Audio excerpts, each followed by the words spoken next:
کیا آپ جانتے ہیں کہ صرف ایک حرکت کی غلطی سے لفظ کا تلفظ بلکہ بعض اوقات اس کا معنی بھی بدل جاتا ہے؟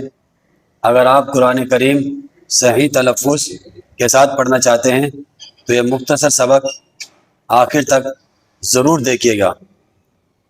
تختی نمبر 4، حرکات۔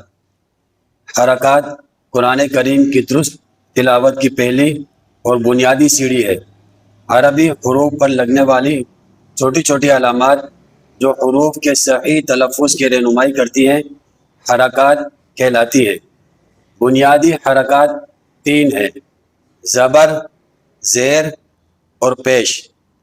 زبر حرف کے اوپر لگتی ہے اور حرف کو منہ کھول کر مختصر آواز کے ساتھ پڑھا جاتا ہے۔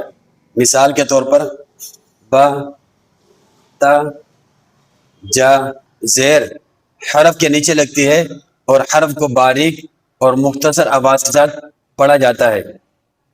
مثال کے طور پر بی، تی، جی۔ پیش حرف کے اوپر لگتی ہے اور ہونٹوں کو گول کر کے مختصر آواز کے ساتھ پڑھا جاتا ہے۔ مثال کے طور پر بو، تو، جو۔ یاد رکھیے، حرکات قرآن کریم کی درست قرأت کی بنیاد ہے۔ ان کی پہچان، صحیح تلفظ اور روزانہ مشق ہر طالب علم کے لیے ضروری ہے۔ تختی نمبر 4، حرکات۔ زبر زیر پیش کو حرکات کہتے ہیں۔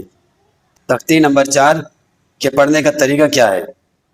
تختی نمبر 4 کے پڑھنے کا طریقہ یہ ہے کہ ہر حرف کو الگ الگ سانس میں پڑھیں، جیسے حمزہ زبر آ، حمزہ زیر ای، حمزہ پیش او۔ ہر حرف کو الگ الگ سانس میں پڑھیں گے اور رواں ایک سانس میں پڑھیں گے۔